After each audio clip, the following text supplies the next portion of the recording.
YouTube Star Wars Force Arena Commanders, welcome to a brand new video. Today we're going to talk about the current state of the game.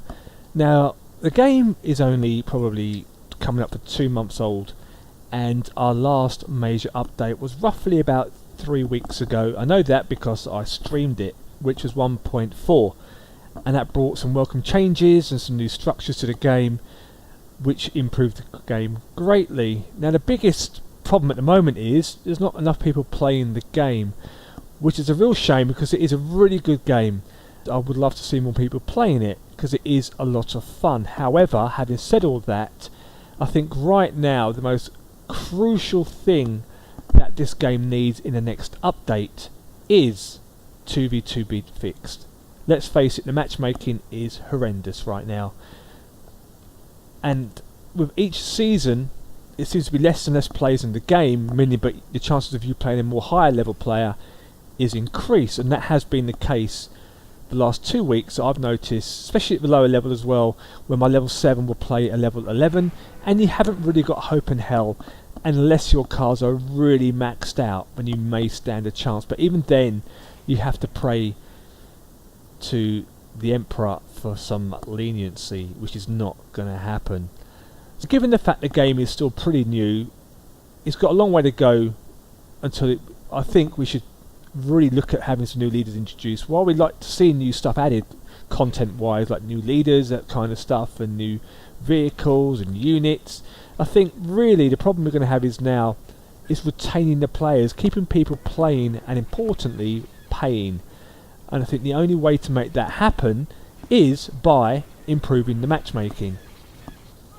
So I'm hopeful that this week, when they do their announcement, hopefully they will announce the fact that they will be making changes to 2v2 and to the matchmaking in general, because two things are really annoying the community right now. Obviously the matchmaking is the biggest one that we've just talked about, and secondly it's the point system and how people can lose anything between 11 to 50 points depending on where they're ranked and all these kind of things. And the problem is, if you lose a game and you lose 41 points for argument's sake, and then you play the next 5 games but you only gain 10 or 11 points, that is a bit demoralising. And you could argue the fact it makes it more competitive and all these kind of things, but when your player base is dwindling, as it seems to be the case here, it exposes the flaw in the point system. So more people get put off because they can't get the points, they can't climb up the league tables,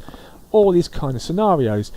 And if you look at a game like Clash Royale, the most you lose in that game is about 32 points, I think I've seen, and the least you lose is about 28. So every time you play the game, you will either gain or lose in between 28 and 32 points, either way. And I think having a system like that here would work really well for players, because there's just enough there. If you do go on a losing streak, you're going to lose 30 points every time, but if you win the next match, you can get them back after a couple of attempts.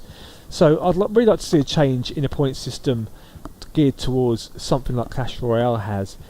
And in addition to Clash Royale, I would like it also to be the matchmaking based on your current level, and you facing the player no more than 2 levels above you, because right now having it tier based is creating the mess we're in at the moment, because there clearly aren't enough players or levels in there, so it just pulls players from up to 2 tiers above you. Therefore it can be a mess, a real mess, and because player numbers are dwindling, it's exposing the system more and more. So if you have it based on your level, more players will play because it's more closely matched, like it is in Clash Royale, although it's based on a rating system. But because of the amount of players they've got in the game, they can manage that, because you're never more than 1 or 2 points difference in the rating to play somebody due to the volume of players they've got. So I really would like to see Netmarble in the next update really knuckle that down and fix the matchmaking and the points, because then I think, no doubt about it, players will come back and play the game again, and that is exactly what we want, because I absolutely love this game. It's a lot of fun, but it is frustrating, like most games are. But giving them the benefit of the doubt because the game is still relatively new and it needs a bit of tweaking, because not many companies have got 2v2 like this. So no Clash Royale is about to do 2 versus 2. But they've got a track record of these kind of games now, where Netmarble are still building on their early games. And in addition to that, in terms of the guild stuff, I'd like to see a lot more guild functionality added as well. So, for example, guild members can trade cards like it does in Clash Royale. So if you've got certain cards you don't need or cards that you want, you can make a request once every few hours, and then players can donate cards and all these kind of things, just to make it more interactive with your guild, to give people a reason to be in a guild other than just playing 2 versus 2. Plus, I'd like to see something like an Epic Sunday introduced. So on a Sunday you're allowed to request an epic card, or even a unique perhaps, or some kind of high level card that you can request once every few hours or once every Sunday only, again to generate more interest and more players in the game, because it then makes it beneficial to be part of a guild in this game. I mean, it is now, to be fair, for 2v2, but I think having a bit more sauce and spice and sweetness in there will really add to the game and give it a real taste when you bite into playing it. And for me, that's what the game needs right now, is a bit more love and attention in that department, because otherwise, apart from that, put aside the minor bugs. All games have bugs. These games are going to have bugs, and that's just the way they are. Putting aside the fact that you've got people who are paying to play and all these kind of things, I'm not interested in the wallet warrior argument. That's just how these games work, and you just have to accept that. And as talked about in previous videos, when you reach a certain point, you can't go any higher than that, because you obviously haven't paid any money perhaps, and you can't level the cards up to compete with the players who have, and that is just the way it is. And like with my character, the amount of times I've gone as high as I can, gone back down again, and built back up again. I'm now at my highest rating than I've ever been. And I haven't put that much money in the game either, to be fair. So for me, they're the kind of things we're looking at changing to the game. So let me know below in the comments, what would you like to see added to the game? What would you like to see being changed? What's the one thing that you would really like to see in Star Wars Force Arena? Be it a change, be it an addition, all these kind of things. And yes, you can talk about new content.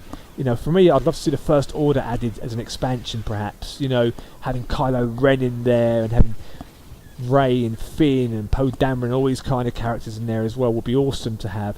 Plus, it's the only Star Wars game that I know that hasn't got C-3PO or R2-D2, which is incredible. So their characters I'd like to see added. Plus, also, given a new movie coming at Christmas, I'd love to see a big Christmas push again with characters from Episode 8. If you like the video, give it a thumbs up. If you haven't subscribed, please subscribe, and I will see you in the next Star Wars Force Arena video. May the Force be with you.